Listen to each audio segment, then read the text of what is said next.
Have you ever wondered what it would be like to be an NFL national sports reporter / analyst? Stop wondering. I have you covered by way of this excellent guest that I have on today's show. His name is Joe Buscaglia, and he's a writer for the national publication The Athletic. And he's been covering the NFL's Buffalo Bills for the past 14 seasons.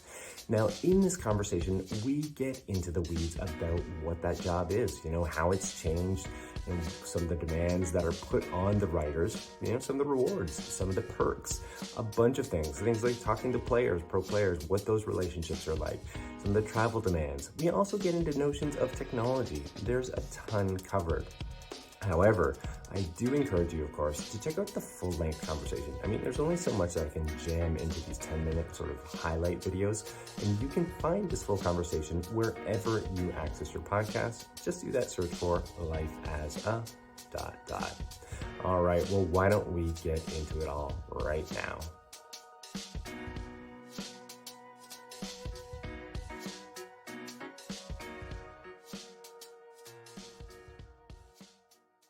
All right, well, first up, I want to dive into something I uncovered in this conversation that I think really goes well beyond what you're going to find, in a description of what a sports reporter does. And it's this more nuanced look at the profession itself.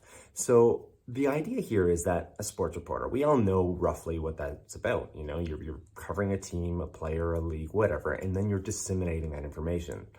Well, things have changed in the last 5, 6, 7 years. And here's Joe speaking to that point.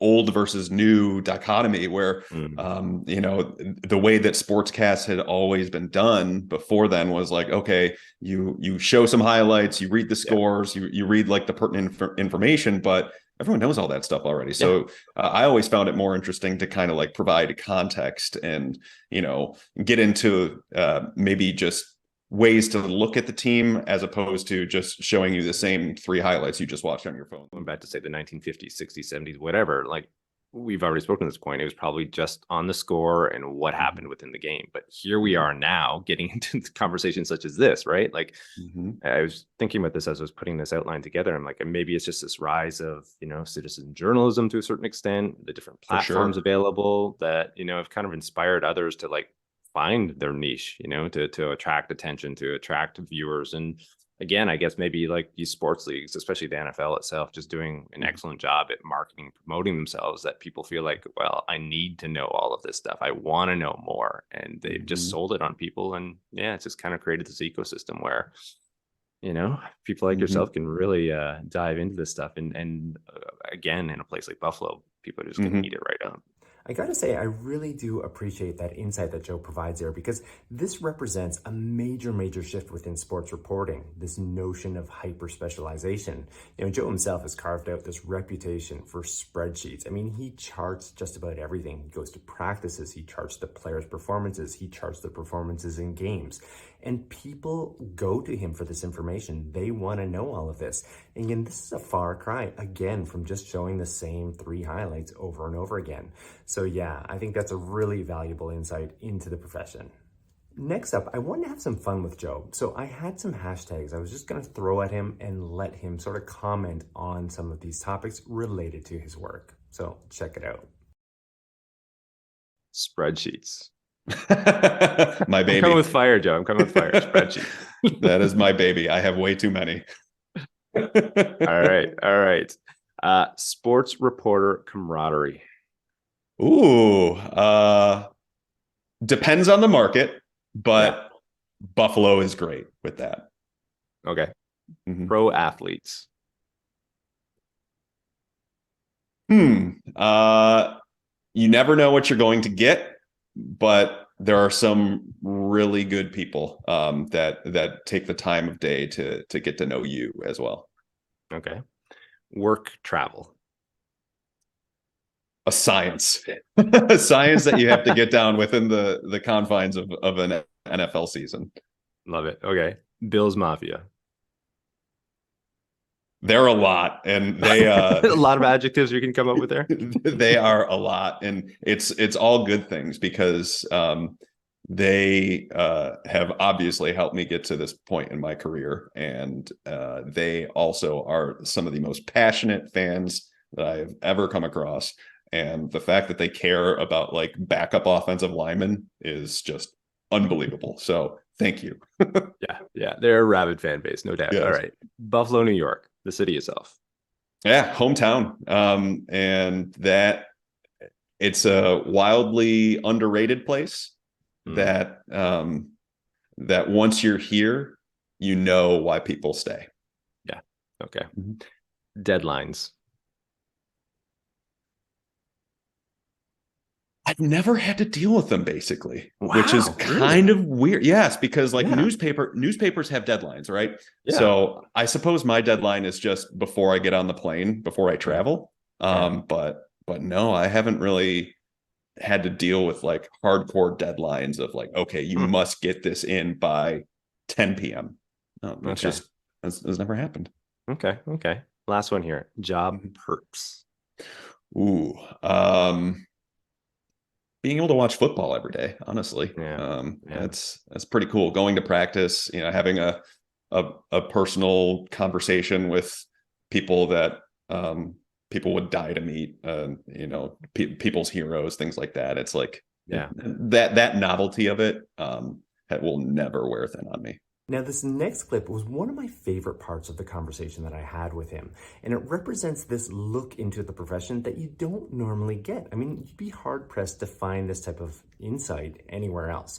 So here is Joe explaining a weekly routine of what it's like to be covering an NFL franchise during the season.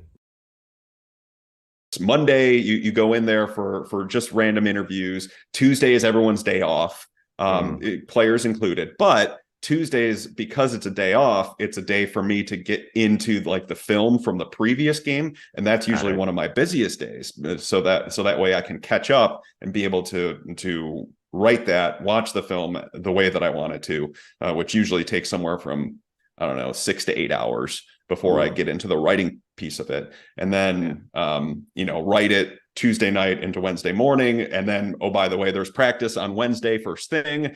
And then you go through watch practice and you do interviews, everything along those lines. Same thing on Thursday. And by that point, you have had to have flipped the page over to the next game because, once it gets past like maybe Thursday at noon, people don't care about what happened on Sunday anymore. And so then there's a Thursday practice and you start to gain interviews and really try and break down film of the next opponent, at least from my perspective. And then on Friday, there's another practice. Saturday is a day off if it's a home game.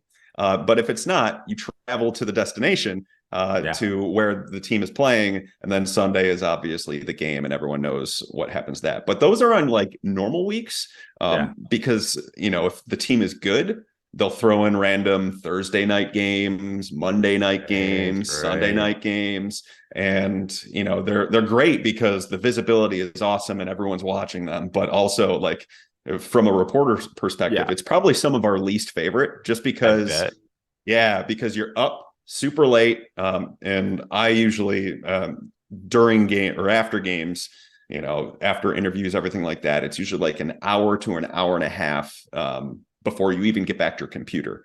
And then you start to sit back and go, okay, what did I just see? How can I write something that differentiates from what you saw out there or what everyone else is thinking? And then actually going through and writing it up. And then after that, podcasting for an hour to hour, 15 minutes. So those night games at 3 a.m. Exactly. You get my point. Usually in my hotel room, I usually hope that there's no one in the room next to me.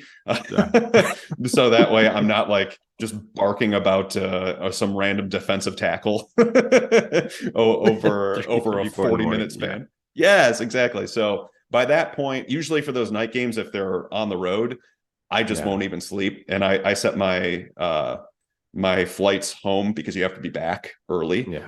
For the next day. And so I just I just don't even sleep. I go straight to the airport after I hit the stop button. Yes. and then go for it. Well, this next clip represents something a little bit different to what we've covered already. And I wanted to dig down a little bit deeper beyond just like the job description and some of the practical elements of it. I wanted to know, like, what does this job mean to somebody like Joe? So you can kind of imagine for yourself, like what kind of meaning you could be deriving from a profession like this. So here's Joe explaining that side of the work.